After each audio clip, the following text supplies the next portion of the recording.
Ouais, comme je te disais, tu peux blasphémer Dieu comme tant que tu veux, mais tu peux pas blasphémer le diable. Bah, dire le diable il est gentil, ce sera un blasphème du diable, puisque le diable il est censé être le méchant, incarner le mal et tout, quoi. Hein? Tu vois, puis nous, ils nous appellent les goïms, les goïs. Les goïs, ça veut dire les gentils. Donc si nous on est les gentils, eux c'est les méchants. Ah, par défaut, c'est les méchants. Donc dire Israël, c'est des méchants, Israël, c'est des criminels, Israël, il faut des crimes de guerre. Eh ben, tu n'es pas en train de blasphémer le diable. Tu es en train de dire que le diable, il fait le mal. Donc le diable, il fait son job. C'est-à-dire que blasphémer le diable, ce serait dire mais Israël c'est super, Israël répand le bien sur terre, Israël c'est le modèle, Israël c'est la lumière. Ça, ce serait un blasphème, vu que eux ils se croient la lumière, Netanyahou et tout, c'est autre chose. Moi je parle maintenant de la réalité, de comment ils nous appellent les gentils, ça fait d'eux des méchants. Donc qui c'est entre Dieu et Satan, qui c'est le méchant?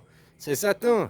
Donc eux, ils sont satanistes, eux, ils représentent Satan, c'est les représentants de Satan, ils font le mal. Donc dire qu'ils font le mal, qu'Israël c'est le mal incarné, tout ça, ben c'est les flatter, c'est flatter leur ego. Donc pour blasphémer le diable, il faut dire « Ah, mais Israël, c'est les gentils.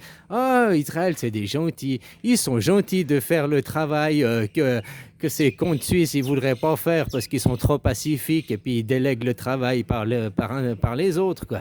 La guerre, elle se fait toujours par intermédiaire, elle se fait jamais de manière frontale. Eh non, bah oui, ah, voilà quoi. Ah. Alors, tu vois, ben oui, ben nous, je sais pas, tu vois, nous, on est en Suisse, on est dans une dictature, c'est pour ça. Ah, bah, c'est les écritures qui nous dictent notre conduite, quoi. Ah, voilà. Au moins, les écrits, la Constitution, elle est toujours la même depuis 180 ans. On est à sa 3e révision, mais choisie par les citoyens. En 180 ans, l'évolution, les gens, ils ont changé. C'est normal qu'il y ait eu des révisions de la Constitution. Mais la dernière révision, c'était en 1999, quoi. Il y a 26 ans, il y a 30 ans, quoi. Il y a quand même un moment, tu vois. Ça change. Le bout de papier, il ne change pas. Même si c'est en 1999, il y a eu la 3e révision de la Constitution en Suisse, depuis, elle n'a pas changé. Depuis, elle ne s'est pas modifiée. Depuis 1999, combien il y a eu de présidents français? 4. Je crois. Macron, c'est le 4e, parce que 99, c'était qui? C'était Chirac. Donc après, il y a eu, ou j'oublie un, il y a eu 4 ou 5 présidents français, quoi. Bah tu vois, 4 ou 5 fois, ça a changé. Du temps de Chirac, la France, c'était un pays qui était antisioniste. C'était un pays qui était contre Israël. Hein? Voilà, au temps de Chirac. Et puis qui n'aurait jamais rentré dans l'Europe, quoi. Puis Chirac, il a dit non à la guerre en Irak, je te rappelle. Dès que c'est devenu Sarkozy, puis après, en face, ils n'ont pas supporté cet affront de Chirac. C'est pour ça que derrière, vous avez perdu la démocratie, c'est pour ça que derrière, vous avez eu Sarkozy, hein, qui a vendu le pays, qui a directement, les premières choses qu'il a fait, c'est enlever la trahison d'État comme crime d'État, parce qu'il savait qu'il allait trahir l'État. Il vous a vendu à l'Europe. Hein. En 2005, la Constitution, après, par le sophisme, ils vous ont niqué, qu'en croyant vous faire croire, tu vois, par la diction, ils vous ont fait croire par la diction, parce que quand les écrits restent sur Internet, tu peux aller voir qu'est-ce que c'était écrit. En 2005, 2005, c'était écrit « Voulez-vous une constitution avec l'Europe, oui ou non ?» C'était une question simple. C'était pas « Voulez-vous adhérer à l'Europe, oui ou non ?» Mais pour tout le monde, ils croyaient que accepter la constitution européenne, c'était une adhésion à l'Europe.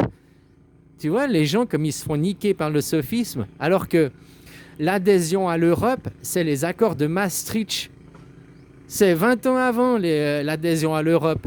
Puis maintenant que vous étiez depuis 20 ans dans l'Europe, qu'ils avaient formé l'Europe, que l'Europe s'est créée, rien ne se crée, tout se transforme. Bon, que l'Europe s'est créée, eh ben, ils vous ont dit maintenant qu'on a réuni, qu'on est l'Europe et tout, vous voulez quoi? Une dictature ou bien une écriture? La Constitution.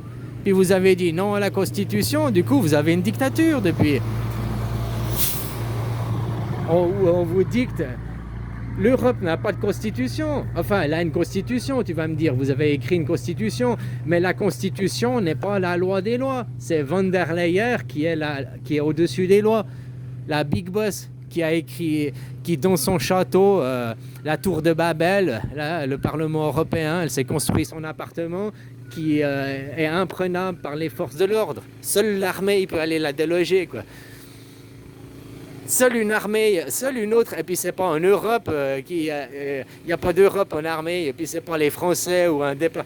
Donc il n'y a que l'armée suisse, un mec de l'armée suisse par exemple, ancien colonel des renseignements, il pourrait aller déloger von der Leyen, voilà, hein, puisqu'il est à Bruxelles, il est bloqué par, puis von der Leyen, elle l'attaque, donc il faudrait que lui, il aille faire ding-dong à sa porte.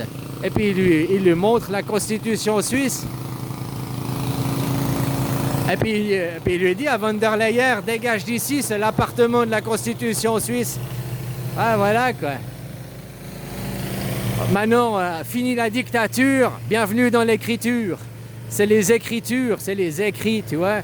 Les écrits, ils restent, les écrits ne se modifient pas, les écrits ne se pervertissent pas.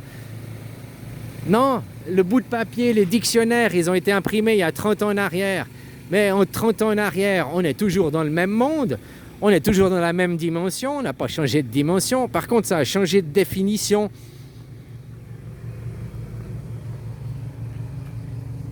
Voilà quoi.